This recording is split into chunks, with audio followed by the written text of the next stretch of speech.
Hello everyone, welcome back to my channel. Stay tune to Ganesh. ఈ రోజు మనకి ద్వారకాలో last రోజు అనమాట. నిన్న ద్వారకా నగరం అంతా చూసాము, ప్లేసెస్ అన్ని. దాంతోపాటు నాగేశ్వర జ్యోతిర్లింగం కూడా చాలా అద్భుతంగా మనకి దర్శనం జరిగింది. ఆ వీడియో కనుక ఎవరైనా ఇంకా చూడకపోతే మన ఛానల్లో ఉంది, వెళ్ళి చూసేయండి. ఈ రోజు ఏంటంటే కొన్ని ప్లేసెస్ అయితే ఇంకా మిగిలి ఉన్నాయి ద్వారకాలో. అవి చూసేసుకొని మధ్యాహ్నం రూమ్ చెక్అవుట్ చేసేసి ఈవినింగ్ ట్రైన్ అయితే ఎక్కేద్దాం.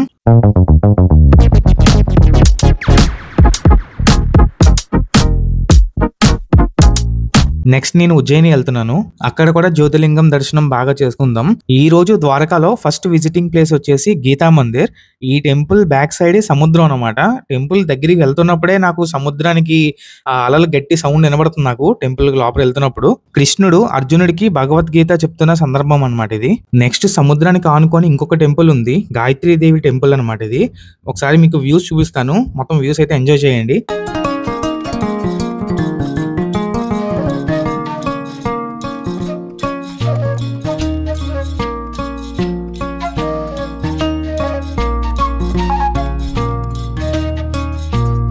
నెక్స్ట్ ప్లేస్ వచ్చేసి స్వామినారాయణ టెంపుల్.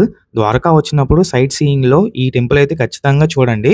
టెంపుల్ అయితే చాలా బాగుంటుంది, రౌండ్ షేప్ లో ఉంటుంది, చాలా బాగుంటుంది. లోపల కూడా మీకు ఆర్కిటెక్చర్ అంతా చాలా అందంగా ఉంటుంది. మీకు రౌండ్ షేప్ అని చెప్పాను కదా, ఇక్కడ ఎలా అంటే ఒక్కొక్క గాడ్ ని పెట్టారు అనమాట, రౌండ్ గాను. బాగుంది. మధ్యలో కృష్ణుడు మెయిన్ అనమాట. లోపల కృష్ణుడి విగ్రహం ఉంటుంది. చాలా అందంగా ఉంది, చాలా బాగుంది అనమాట. మేము వెళ్ళేటప్పటికి క్లోజ్ చేసి ఉంది, కానీ బయట నుంచి మనం దండం పెట్టుకోవచ్చు, ప్రాబ్లం లేదు. బయట నుంచి కూడా వ్యూ చాలా బాగుంది, చూడండి ఎంత బాగుందో. ఈ ప్లేసెస్ అన్ని దగ్గరగానే ఉంటాయి, మనం ఎక్కువ ఏమీ దూరంగా వెళ్లాల్సిన అవసరం లేదు. నెక్స్ట్ మంచి హ్యాపెనింగ్ ప్లేస్ కి వచ్చాము. ఇక్కడ చూడండి సముద్రం మనకి చుట్టూ ఎలా అంటే వాటర్ మొఖానికి కొడుతూ ఉంటాయి అనమాట. మీకు క్లిప్స్ లో చూపిస్తాను, చూడండి, ఎంజాయ్ చేయండి.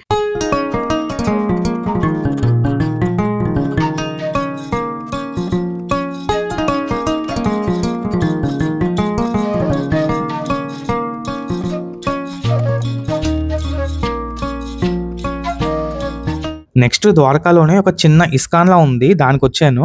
ఇది ఏంటంటే కొంతమంది ఇదే ఇస్కాన్ మెయిన్ అంటున్నాడు. అంటే మా ఆటో డ్రైవర్ ఆయన పెద్ద ఆయన అనమాట, ఆయన అదే అంటున్నాడు. అండ్ ఇంకొక ఆశ్చర్యంగా అనిపించింది ఏంటంటే వీళ్ళందరూ ఇక్కడ భీమవరం నుంచి వచ్చారంట, మన సైడ్ నుంచి. సో భీమవరం నుంచి ఇక్కడ ద్వారకాలో ఇక్కడికి వచ్చి ఈ ఇస్కాన్ చిన్న దాంట్లో ఉండి వాళ్ళు భగవద్గీత చదువుతున్నారు. చాలా బాగా అనిపించింది. వాళ్ళ కోసం ఒకసారి లైక్ వేసుకోండి. ఇదిగో ఇది చూడండి, ఇందాక ఒక పెద్ద ఆయన అన్నాను కదా, ఈయన అనమాట తాత డ్రైవర్. ఆటోనైతే ఫిల్ డిమో క్లీన్ చేస్తున్నాడు మొత్తానికి. అసలు నిజంగా మెచ్చుకోవాలి, ఆయనకి ఆ ఏజ్ కి ఇంకా ఇంతలా కష్టపడుతున్నాడు. మనం ఈ ఏజ్ లోనే కష్టపడడానికి మనకి ఏమంటారు, అమ్మో బాబోయ్ అంటాం, కానీ ఈయన 80 సంవత్సరాలు చూడండి, అసలు నిజంగా మెచ్చుకోవాలి. సో మొత్తానికి అయితే ద్వారకా రైల్వే స్టేషన్ అయితే వచ్చేసాను. తాత జూయి అని తీసుకొచ్చేసాడు. రైల్వే స్టేషన్ అయితే చాలా చిన్నది, ఇక్కడ బయట చిన్న ట్రైన్ పెట్టారు, చాలా చిన్నది అనమాట. అంటే పెద్దగా ఎక్స్పెక్ట్ చేశాను. ద్వారకా అంటే మనకి పెద్ద పేరు కదా, సో రైల్వే స్టేషన్ కూడా చాలా పెద్దగా ఉంటుంది అనుకున్నాం, కానీ చాలా సింపుల్ గా ఉంది, చాలా చిన్నది అనమాట. సో ఇంకా మేము ఒక 1 అవర్ ముందు అయితే వచ్చేసాము.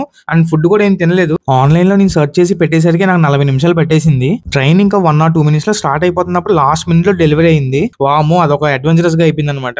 చలో ట్రైన్ అయితే వచ్చేసింది, ఎక్కేసాను. ఇంకా ఆర్డర్ పెట్టుకున్న ఫుడ్ తినేసి ఒక స్లీప్ అయితే వేసేస్తాను, ఎందుకంటే 2 days నుంచి స్లీప్ సరిగ్గా లేదు. సో రేపు మార్నింగ్ ఉజ్జయిని అయితే రీచ్ అయిపోతాం. ఉజ్జయిని వెళ్ళిపోయాక మంచి కంటెంట్ వీడియోస్ అయితే వస్తాయి అక్కడ కూడా. సో అవి కూడా మిస్ అవ్వకుండా ఉండాలంటే సబ్స్క్రైబ్ అయితే చేసేసుకోండి. Thanks for watching.